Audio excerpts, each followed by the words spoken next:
Morning, everybody. Happy Mondays and welcome to the News Agenda with me, Fleet Street Fox. And today I'm joined by the Mirror's political editor, Pippa Crerar. Morning, Pippa. Is she there? Hope she's there. Now, this is the People's Pay-Per-View, so get into the comments, ask us your questions, and we'll try our best to answer them for you. Those of you listening later on podcast, I'm afraid you're just going to have to make more effort to listen live.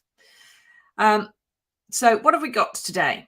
Well, the Mirror has splashed on Boris Johnson's announcement of a new food strategy, in which the strategy appears to be not giving children enough food. Now, Pippa, this is your story, but apparently there's a bit of an audio problem at the moment. So Pippa's going to reboot her browser and try and join us a bit later. So I can't ask her to take us through this story.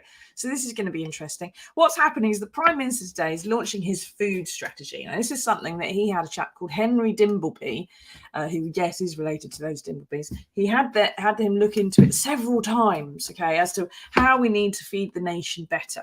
And he was looking into things like obesity and sugar taxes and salt taxes and how much that needs to be in food, kind of rules and regulations, and whether or not and where you need to have government intervention to ensure that people are properly nourished. And there's going to be an announcement about this today. And so Pippa and her colleague Dan Bloom have had some kind of sort of a heads up about how that's all going to work and how it's going to play out and what's going to come up today. And they say that they've been told that more than 1 million children, 1.1 million in fact, living in poverty are going to stay hungry today because he's going to snub this plan to extend free school meals. Henry Dimbleby said in his policy, in the strategy, that you should extend free school meals to everybody who's on universal credit. So if your family is on benefits, that therefore you would have some help with school meals. And of course, that's only during term time. It's only 1 meal a day. It's not feeding all your children forever. But Pippa and Dan have been told that that's not going to be in the announcement today. It's going to not be included at all. And the policy itself, the whole strategy, has almost nothing to cover child poverty or the soaring prices and the problems that the rest of us are going to have to deal with as well. So they're talking in here inside the main piece, which is on pages 4 and 5, that there's been a 10% rise in the number of children having free school meals. So get into the comments, ask us your questions. Are you having free school meals? Have your children had to have free school meals when they haven't been there previously? I think Pippa's rejoined us now. Can you hear us? I'm sorry. Praise be, frankly. So I just going through briefly about this food strategy that Boris Johnson's going to announce today, and the fact that you and Dan are reporting that there's a 1.1 million children that aren't going to be included in that because of the free school meals thing. So can you take us through it and explain it in a bit more detail than me just reading it out from the paper?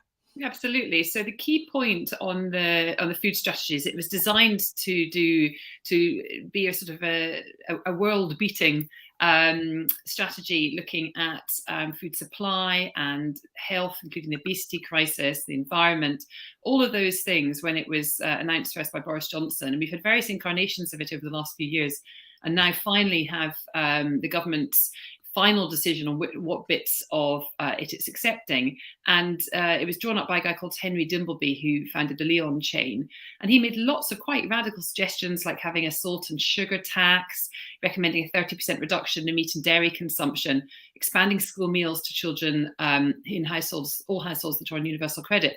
And the government rejected all of those suggestions, and also has focused much of it on sort of farming and production instead. Some say because the Tiverton by-election, obviously farming community is coming up, they were keen to sort of focus on those elements before that, because the government's obviously in danger of losing those. But the bit that we focused on in the paper, which I think is particularly egregious, is this recommendation of expanding free school meals. Now, all up to 7-year-olds, so reception years 1 and year 2, get free school meals anyway. But other primary school kids, it's done on means testing, and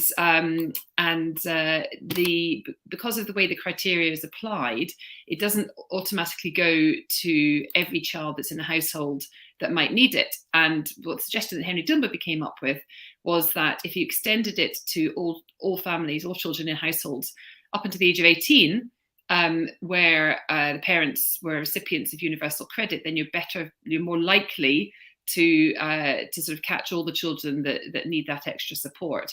But that plan has been rejected by the government for now. We spoke to sources yesterday who suggested it remained on the table. And if you heard ministers on the morning round this morning on the radio and so on, they were suggesting that actually the focus should be, for the cost of living crisis, should not be on free school meals, but should be on energy bills. And of course, the government put in a multi-billion-pound package there initially. But it does seem disappointing that 1 million more kids are now going to be going hungry, or going to remain hungry, because the government isn't prepared to accept this recommendation.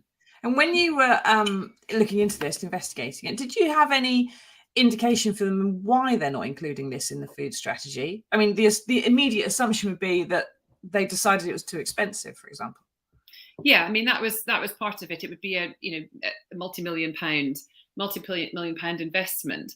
And there was also some disagreement within the Tory party as to where that should be focused if you were going to spend it on school meals. So, for example, Robert Halfon, I spoke to yesterday, he's the chair of the Education Select Committee.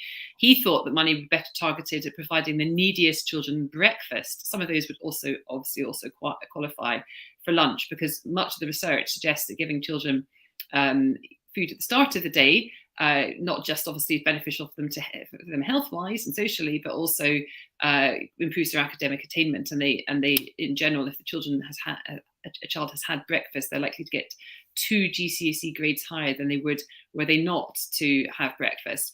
There are other, but the main motivation, it seems to me, is a financial one, is that it would be incredibly expensive policy, even if you or it would be an expensive policy even if you just applied it to primary school children and not to secondary school children, as Dimbleby had suggested. But if you look at the big scheme, I mean, what sort of country are we if we're letting our children go hungry, is like the first point.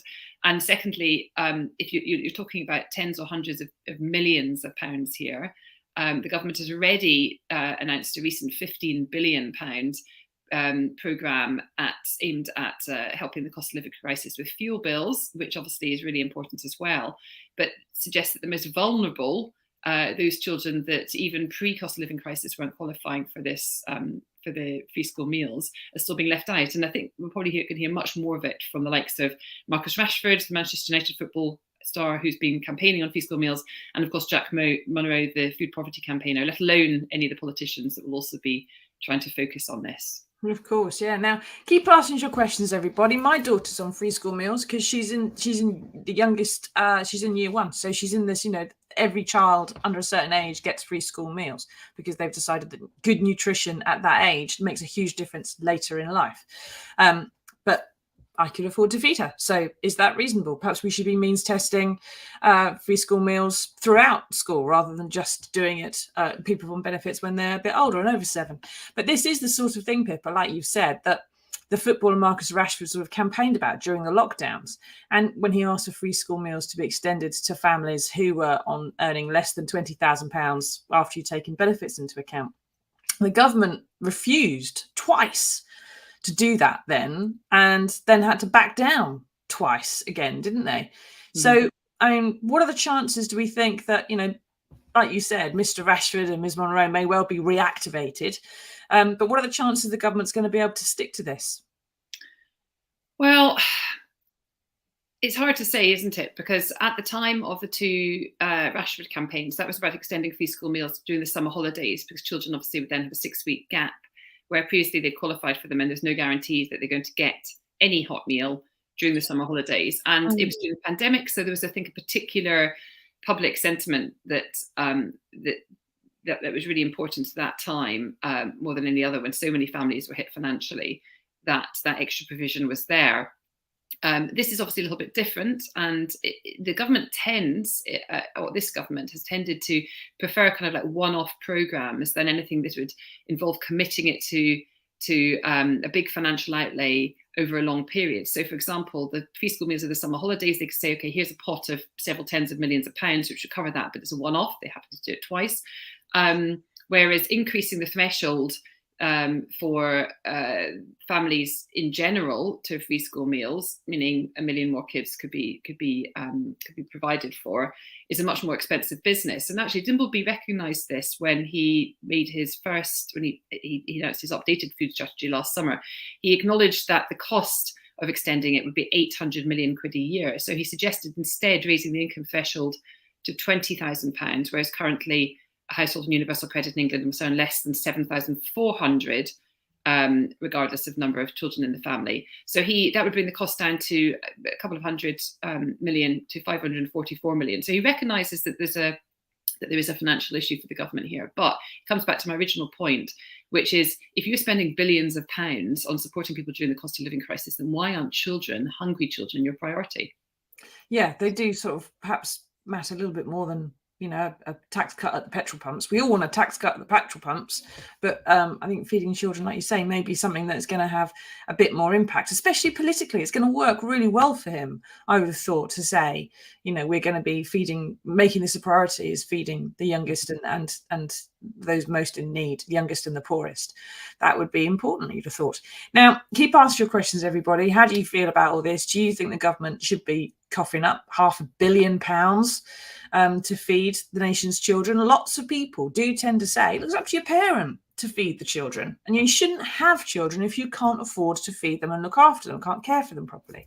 And that may seem fair enough to lots of people, but on page 5, there is a story which is revealing that the number of children eligible for these free school meals has shot up in the past few years by up to 80% in Cumbria, for example. And that means that parents that could afford to feed their children when their children came along, by the time they get to school, are finding themselves so impoverished that then it becomes a problem. So it's not just a case of people must feed their own children, you shouldn't have them if you can't afford them. It's the fact that the affordability changes as your circumstances may change in life. You can be ill, you can lose a job, some kind of tragedy can befall your family, lots of things can happen.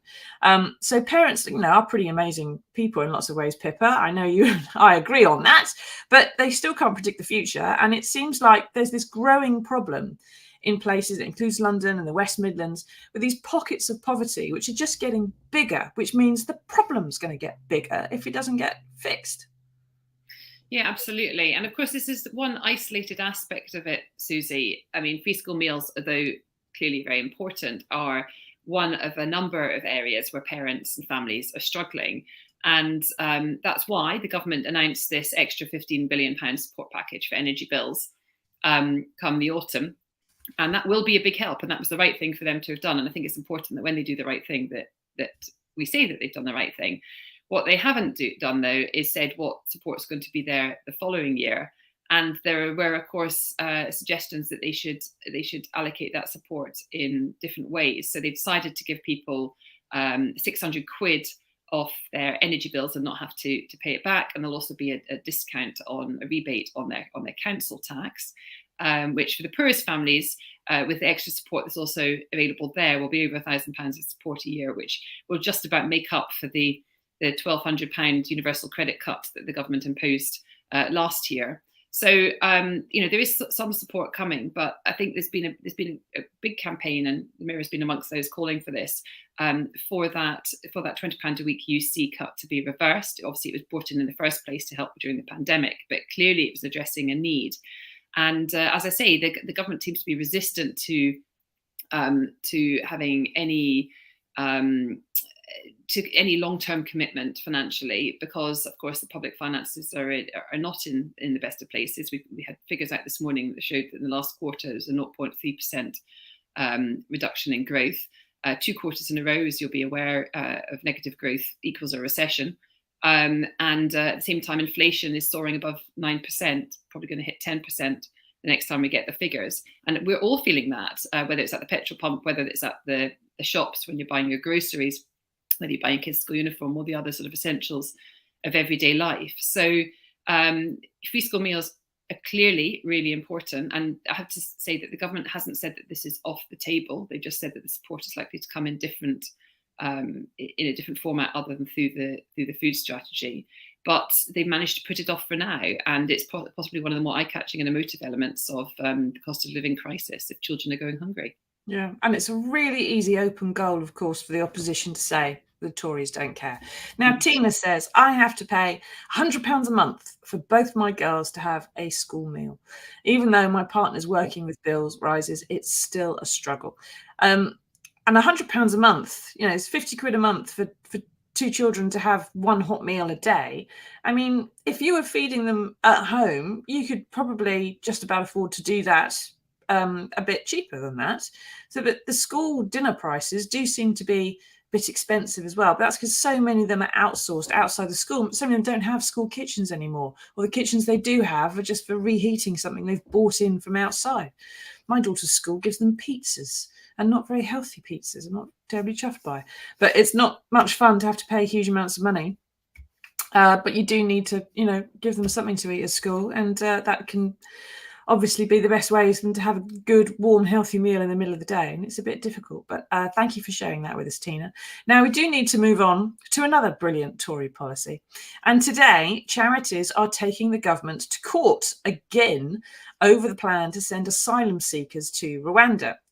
So last week, a court ruled that this plane could take off and it could go ahead. But today, there's an appeal being heard in court in London. Now, we're told that of the first 130 or so refugees who have been selected for this plane trip, all of them have or have let it be known they are planning to lodge an objection to it, citing, among other things, anti-slavery legislation. Now, Pippa, can you explain this to us? Because these are laws that were brought in by Theresa May, as I understand it, to stop people trafficking.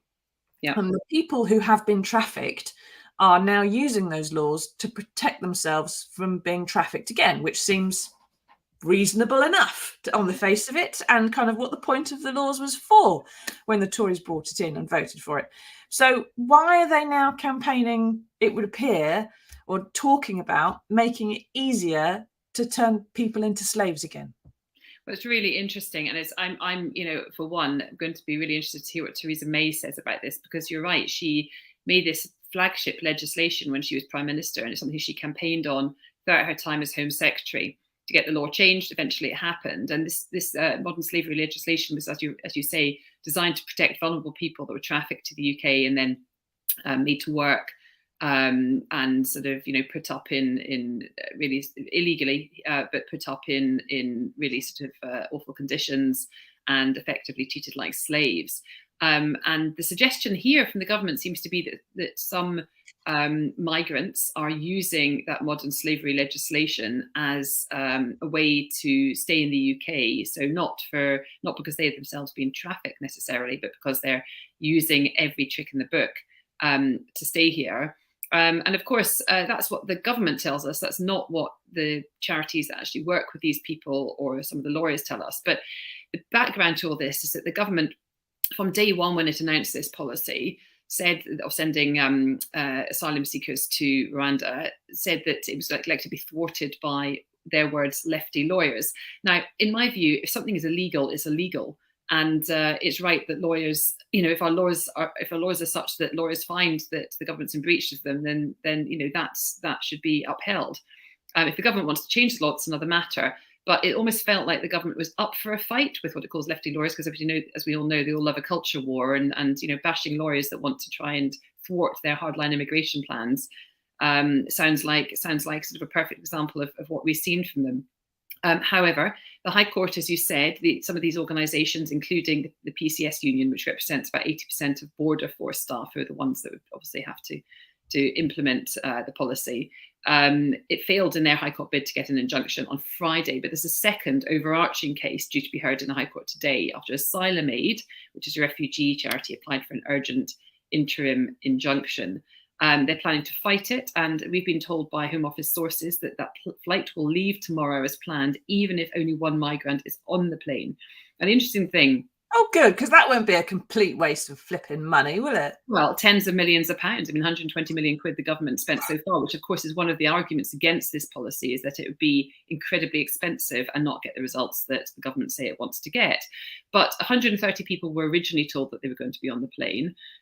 We've been told that that is now likely to be fewer than 10 asylum seekers, if it takes off at all, because obviously it depends on the You can't just give them a private jet at this point. Well, it's also the case that the government has basically said that if just one asylum seeker is on the plane, it will still take off, which seems absolutely ridiculous. It is effectively a private jet.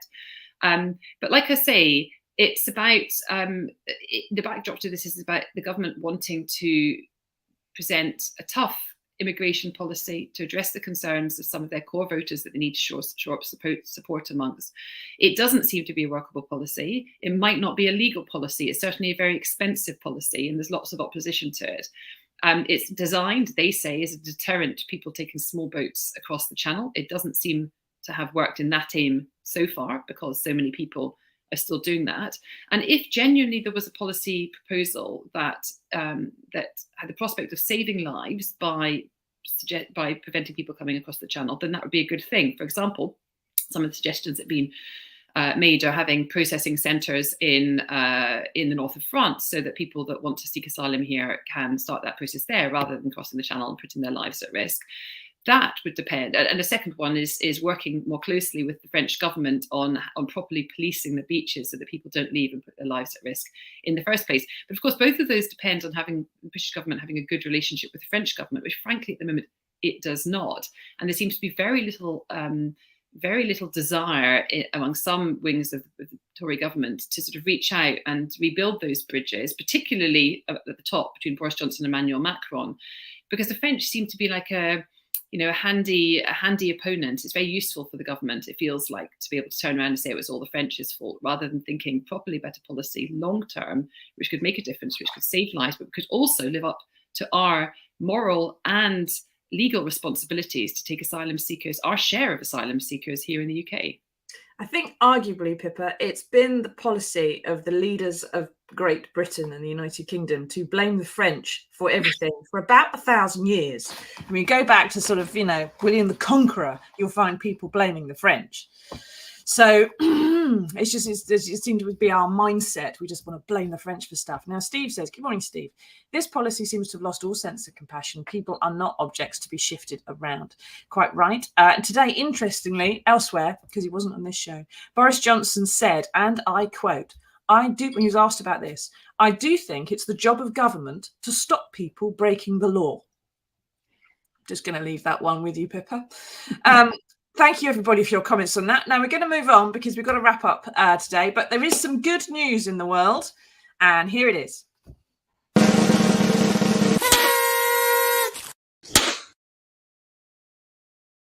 Now, you might not think this is strictly good news, but it's so damn funny.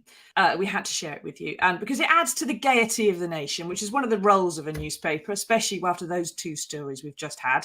So post-pandemic, there's been such a massive surge in weddings that there is now a shortage, it would appear, a national shortage, not just of petrol and PPE and people to pick salad leaves and all the rest of it. There's a shortage of men prepared to strip off for a hen do. Now, Pippa, I'm not really sure that I quite agree with this, because every time the sun comes out, and we will see it this week with the heat wave that's coming, there is an abundance of men prepared to strip off. Let's face it. Those are the men no one really wants to look at after they've stripped off, unfortunately. So is this an indication, though, do you think that because of this shortage, perhaps hen do's are just going to have to become classier affairs?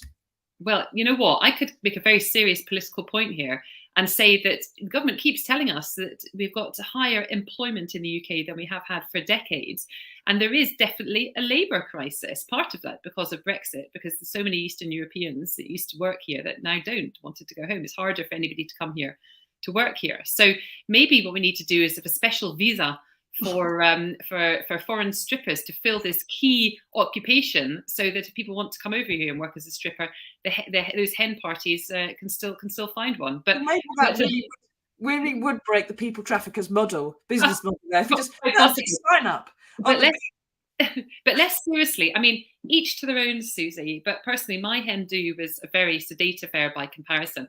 I mean, the thought of like a man I'd never met before getting his kit off and gyrating in front of me has never appealed. And maybe I'm just really boring, but I have to say that this doesn't worry me hugely. I'm sorry if there are people watching for whom it's going to ruin your hen do, but I think I would be opting out if this was me. I would see it personally as a lucky escape that no one was able to arrange a stripper for my do. Well, there is that, yeah. My hen do was also sedate, but I did get a stripper once when I left my job as a defence reporter when I was much, much, much, much younger in Plymouth, and my friends bought me a stripper, and it was horrific. It scarred me for quite a long time. I have no idea what nationality the gentleman was because I never actually spoke to him. He just did things that I don't really want to recall. But there is, instead of saying that story as well, there's also another terrible shortage, which is of willy-shaped straws, which apparently they're very much in demand at hen do's. I don't know why, because no one really likes seeing those either. But there we are. So if you are out there, if you have a Fitbod, and you wish to make some extra money on the side, perhaps to feed your starving children, then according to today's Daily Mirror, what you need to do is strip off and oil up and start hawking yourself around there. But, I do think perhaps that may be a way of breaking the people traffickers' business model. If we put a big sign up on the beaches in Calais and said, come to Britain, you can get naked and have a hen do fawn over you, I think actually a lot of people would turn around and go back to just about anywhere else rather than go to a British hen do. But anyway, thank you everybody for taking part. Thank you, Pippa, for joining us and explaining all that to us. Keep your eye on the news today because there'll be announcements about the food strategy and about that court case about the Rwandan asylum seeker policy. And do join us again on Wednesday for another edition of the News Agenda. Bye-bye, everyone.